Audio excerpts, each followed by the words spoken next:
بسم الله الرحمن الرحيم. السلام عليكم ورحمة الله وبركاته. اليوم إن شاء الله راح نتكلم عن Diabetic ketoacidosis Biochemistry and Management. في البداية إيش هو Diabetic ketoacidosis؟ It is an emergency condition. تصيب مين؟ تصيب عادة diabetes type 1. ليش طيب type 1 مو type 2؟ لأن type 1 هم عندهم تقريبا completely insulin deficiency، بينما type 2 عندهم ولو كمية بسيطة من الانسولين تمنع عنهم حصول Diabetic ketoacidosis. طيب إيش هي الكاركترستكس؟ أول شيء كاركترستكس لازم إذا جينا نعرفها لازم نعرف الفسيولوجي في انسولين عشان نقلبها نخليه باثولوجي أو نعطيه العكس عشان نطلع الكاركترستكس. في البداية خلينا نناقش الافكتس حقت الانسولين كفسيولوجي. اول شيء على الكربوهيدرات، الانسولين بيسوي اي شيء يخلي decrease الجلوكوز في الدم. طيب ايش يصير في الابسنس اوف انسولين؟ راح يزيد عندي الجلايكوجينولايسيس، معناتها تكسير الجلايكوجين. لما نكسر الجلايكوجين هذا الشيء leading to increase glucose in the blood. أيضا في الابسنس اوف انسولين راح يزيد عندي gluconeogenesis، تصنيع الجلوكوز، فمعناته هذا الشيء leading to increase glucose in the blood. طيب على البروتين physiological الانسولين هو anabolic effect، يعني انه يسوي تصنيع للبروتين، ياخذ امينو اسيد ويصنع منها بروتينز. لكن في الابسنس اوف انسولين راح يصير عندي بروتيولايسيس، يعني تكسير البروتينز. تكسير البروتينز راح ينتج لي منه امينو اسيدز. الامينو اسيدز هذه تدخل لي في عمليه الجلوكونيوجينيسيس، انها تصنع الجلوكوز، بالتالي تزيد مستوى السكر في الدم اكثر واكثر. طيب على الفات فيسيولوجيكال الانسولين inhibit lipolysis، يعني مثلا عندي هنا أديبوز تيشو أو أديبوسايت، هنا في فات كثير مرة.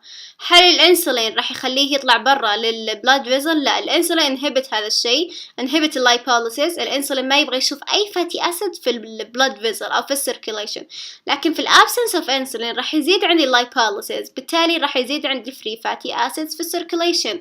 فري فاتي أسيدز يروح رايح للليفر، في الليفر تتكون عندي الكيتوجينيسيس. طيب نرجع للسلايد الكاركترستكس، نستنتج بالتالي ان هذا البيشنت راح يصير عنده هايبرغلايسيميا في الدم leading to glucosuria، لان الجلوكوز في الدم لما يروح للجلوميرولاي وفي التيبيولز الجلوكوز exceed its threshold to reabsorb، فعشان كذا راح يطلع لي في البول. ايضا الجلوكوز عنده ازموتيك افكت، فعشان كذا راح يطلع لي ازموتيك دايوريسيس. كيف ازموتيك افكت؟ لما يطلع لي الجلوكوز نازل بيسحب معاه مويه H2O، فعشان كذا لما يسحب معاه H2O احنا كذا اخذنا من مخزون الفلويدز حق البادي كله، فراح يصير عندي dehydration، ولما يصير عندي dehydration راح يصير عندي increase osmolarity، والانكريز الاسمولاريتي والديهايدريشن راح تسوي لي الكترولايت امبالانس.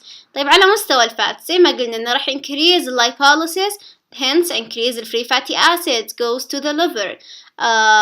بعدين increase الكيتون بوديز. الكيتون بوديز في الدم راح تسوي لي كيتونيميا. الكيتونيميا زي ما قلنا في الجلوكوز راح تسوي لي كيتونيوريا لان المستوى مرة كبير. بعدين الكيتون بوديز راح تسوي لي الاسيدوسيس. طيب moving to the biochemistry of ketone bodies or ketogenesis. في البداية fields of acetyl-CoA. إيش هو أول شيء acetyl-CoA؟ هو نفس اللي جايين من glycolysis، بعدين تجي البيروفيت، البيروفيت تتحول للأسيتايل-CoA، الأسيتايل-CoA يقوم رايح TCA cycle اللي هي citric acid cycle. طيب ها طبعا ما هو بس الافكت حق الوحيد حق الاسيتايل-CoA، انما عنده عدة افكت بس، لكن هذا اللي معروف عندنا من اول ما بدينا نتعلم كطلبة. الفيتس اوف اسيتايل-CoA عندي يا انه يروح لستريك اسيد سايكل، من انه ينتهي من الجلايكوليسيس بانتهاءه من البيروفيت، يروح محول البيروفيت الاسيتايل-CoA بواسطة البيروفيت ديهايدروجينيز، بعدين يدخل في الستريك اسيد سايكل، أو أنه يروح العملية اللايبوجينيسيس، لكن هذا ما هو من أول كونسيرن اليوم فما راح نركز عليه. أو أنه يكون ال HMG-CoA. ال HMG-CoA زي ما نعرف أنه هو البريكورسر حق الكوليسترول سينثيسيس، فيا أن ال HMG-CoA يروح للكوليسترول سينثيسيس باثوي أو أنه يروح للكيتوجينيسيس باثوي.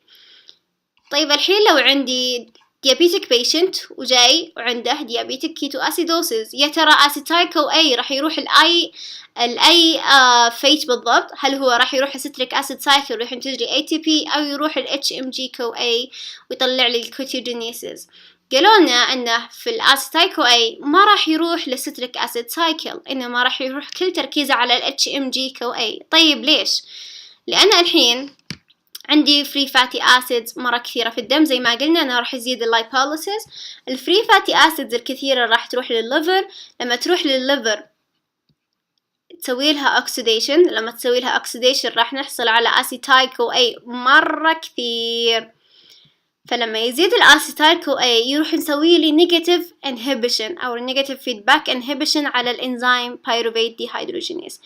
يعني حتى لو ناقشها عادي بدون ما يصير في increase in fatty acids oxidation في الباثوي العادي، البايروفيت لما يتحول لبايروفيت دي، لما يتحول بواسطة بايروفيت دي هيدروجينيز إلى أسيتايل كو أي، يقوم الأسيتايل كو أي مسوي لي negative inhibition على البايروفيت دي هيدروجينيز، فعشان كذا ما راح يدخل الستريك أسيد سايكل، إنما يروح تركيزه كله على HMG CoA ketogenesis. وراح نناقشها أكثر على ستريك أسيد سايكل ليش ما يدخلها.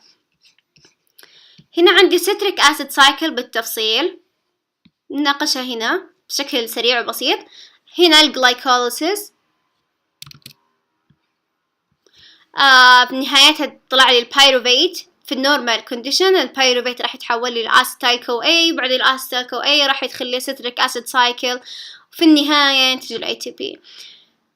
طيب الحين زي ما قلنا أن عندي increased level of acetyl CoA resulted from fatty acids oxidation.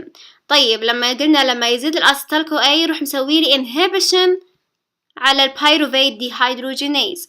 طيب الحين بيبقى لي البايروفيت كذا، البايروفيت ما راح يقعد كذا بالمولكيول حقه، بيقول أنا لازم أستخدم أو لازم يستخدم البايروفيت عشان أعطي فائدة للجسم. فهل هو بيقعد كذا؟ لا، بيروح يتحول لي بباثوي ثاني بواسطة بايروفيت كاربوكسيليز إلى أوكزالو أسيتيت.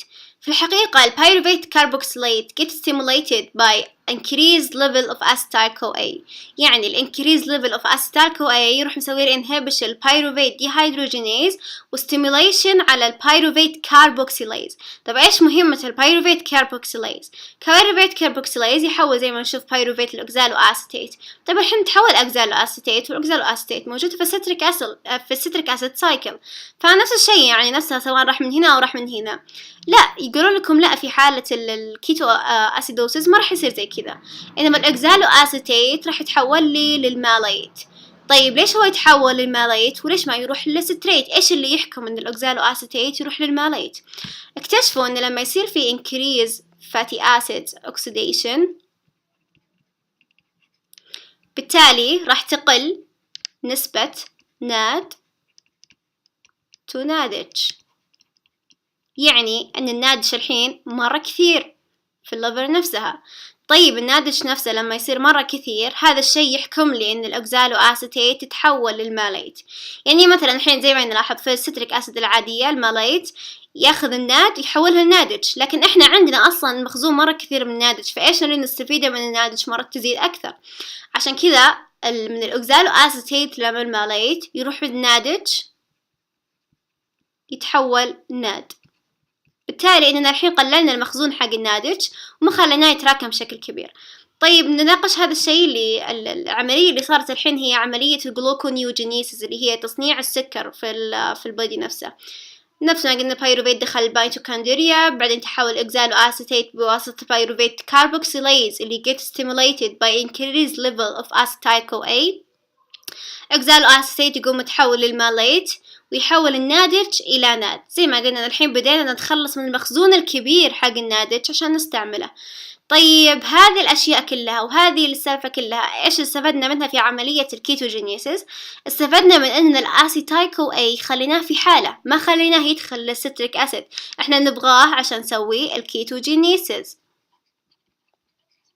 فالسالفة إننا خليناه الأوكزالو أسيتيت ما يروح للستريك أسيد وانهبت البايروفيت ديهيدروجينيز عشان نخلي الأسيتايل CoA لنا إحنا لحالنا عشان نسوي عملية الكيتوجينيسيس. طيب إيش هي عملية الكيتوجينيسيس؟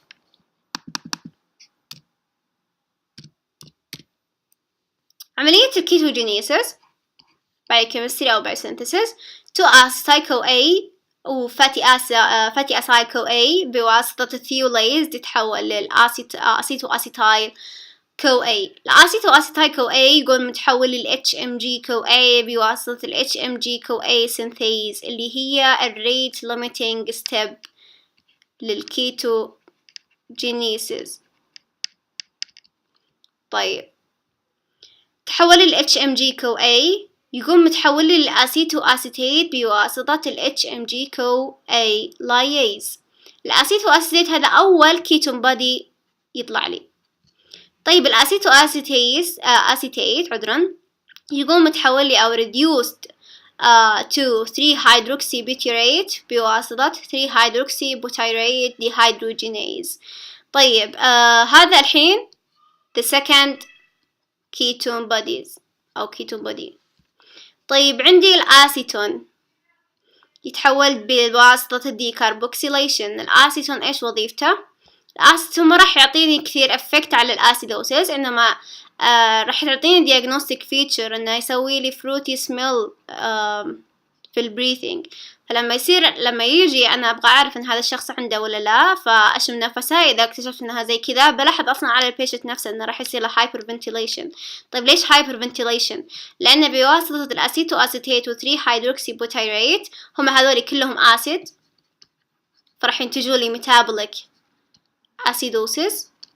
metabolic acidosis as a compensatory mechanism يروح مسوي لي hyperventilation or respiratory hyperventilation عشان يقلل لي من الأسيدز الموجودة في الدم، وهي عملية compensatory يعني. طيب الحين جاني patient وعنده ketoacidosis، وهذه condition زي ما قلنا إنها مرة خطيرة وإنها ممكن تسبب للدث. إيش أسوي معه بالتفصيل وبالترتيب؟ أول شيء البيشنت راح يجي عنده dehydration. طيب إيش أسوي بالdehydration؟ أكيد أنا راح أعطيه fluid therapy. الفلويد ثيرابي rehydration. طيب خلصنا الحين مشكلة الديهايدريشن، أجي لمشكلة الهايبرغلايسيميا. الهايبرغلايسيميا أكيد إيش أستخدم معها؟ أي شيء يقلل الجلوكوز اللي هو الأنسولين.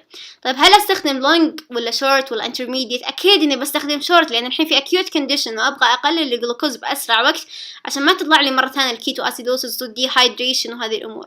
فأعطيه انسولين ثيرابي شورت أكتنج. الشورت أكتنج غالبا ما يستخدمونهم الريجولار انسولين. طيب لما أنا أعطيت الأنسولين، أنا عادة لما أعطي أنسولين واحد من الإفكت حقت الأنسولين إنه يقلل البوتاسيوم في الدم، يعني يكثر البوتاسيوم uptake by the cells. فلما يقلل البوتاسيوم في الدم هذا ممكن يسبب لي أريثميا، ممكن يسبب لي heart problems.